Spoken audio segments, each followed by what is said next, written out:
जम्मू कश्मीर के डोडा जिले में आतंकियों के साथ मुठभेड़ में दार्जिलिंग के लाल कैप्टन ब्रिजेश थापा शहीद हो गए।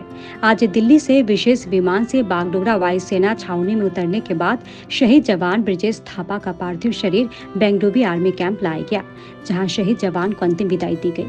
इस दौरान शहीद वीर जवान ब्रिजेश थापा के माता पिता के साथ ही उनकी बहन ने नम आंखों से उन्हें श्रद्धांजलि अर्पित की।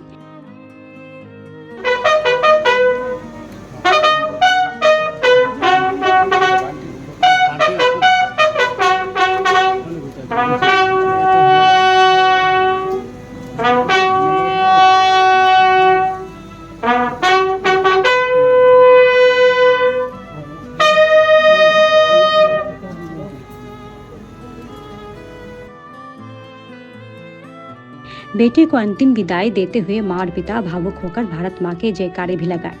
दार्जिलिंग के सांसद राजू बिष्ट, जिला शासक प्रीति Goyal, police super Praveen Prakash, GTA के मुख्य कार्यकारी अनित थापा, सिलीगुड़ी महकमा शासक अवध सिंघल के साथ ही सेना अधिकारियों ने शहीद को अंतिम श्रद्धांजलि दी। शहीद जवान ब्रिजेश थापा का पार्थिव शरीर कल दार्जिलिंग ले जाया जाएगा और वहीं उनका अंतिम संस्कार किया जाएगा। देश के लिए उसने इतना किया हुआ है ना, प्राउड तो है, बट इन अदर हैंड मतलब वो भी चले भी गए इतना दूर हम लोग। क्या बोल सकते, आर्मी में तो बच्चे को भेजने चाहिए, है ना, भेजने चाहिए। फिर अगर आर्मी में आप यूथ नहीं जाएंगे तो फिर आप लोग कैसे ऐसे इतने रहेंगे ना, आप लोग ऐसे, है ना, इतना फ्रीली आप तो नहीं पाएंगे।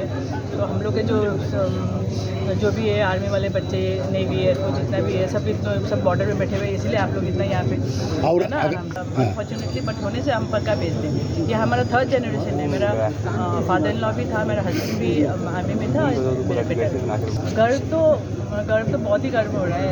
ऐसे वाला फेयरवेल तो किसी हार्डली किसी बच्चे को मिलता है। गर्व तो होना ही चाहिए। Fact is that we have 6:30। इस मौके पर दार्जिलिंग के सांसद राजू बिष्ट ने कहा कि पाकिस्तान को एक बार फिर एयर स्ट्राइक की जरूरत है। आगे उन्होंने कहा कि केंद्र सरकार को कड़ा फैसला लेने की जरूरत है। एक माँ ने 27 साल का एक युवा खोया है, लेकिन उस परिवार से मैं मिला, उस परिवार को गर्व है कि अपने बेटे ने 27 साल की आयु में देश के लिए सर्वोच्च बलिदान दिया है। और धन्य ऐसे माता पिता जिन्होंने ऐसे पुत्र को जन्म दिया, जिन्होंने भारत माँ के लिए अपना सब कुछ निछावर किया।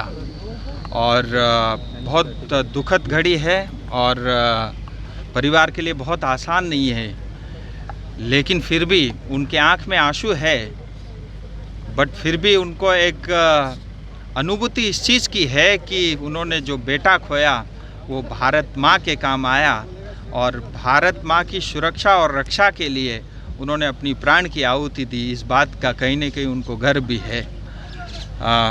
ज़रूर ये बात है कि मैं हमेशा कहता हूँ दार्जिलिंग की मिट्टी में कुछ ऐसे गुण हैं, ऐसी विशेषताएं हैं जो लगातार हर साल जो है हमारे जो लोग यहाँ से फ़ौज में जाते हैं, जब देश के लिए आवश्यकता पड़ती है, अपनी प्राण की आहुति भी हंसते हंसते दे देते। मैं एक ही बात कहूँगा कि बाप बाप होता है, बेटा बेटा होता है और भारत बाप है। और ये बात पाकिस्तान को जितनी जल्दी समझ में आए उतना अच्छा है। हमारा सैनिक बॉर्डर में खड़े होकर के भारत माँ की सुरक्षा करता है और मैं सरकार से भी अपील करता हूँ उस सैनिक की सुरक्षा के लिए कुछ ठोस कार्रवाई करनी पड़ती मुझे दिख रही है। मुझे लगता है 5 साल पहले का एयर स्ट्राइक पाकिस्तान भूल गया है और पाकिस्तान आज अपने आतंकवादी संगठनों के नाम बदल के आए दिन भारत को जो चिढ़ाने का काम करता है, भारत इसको बर्दाश्त नहीं करेगा।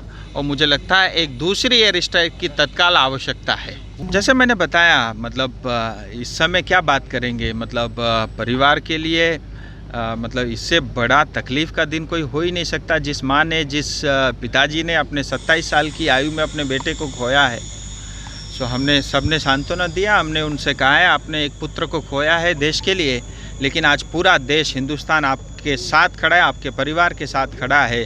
140 देश का हिंदुस्तानी वो आपका परिवार है।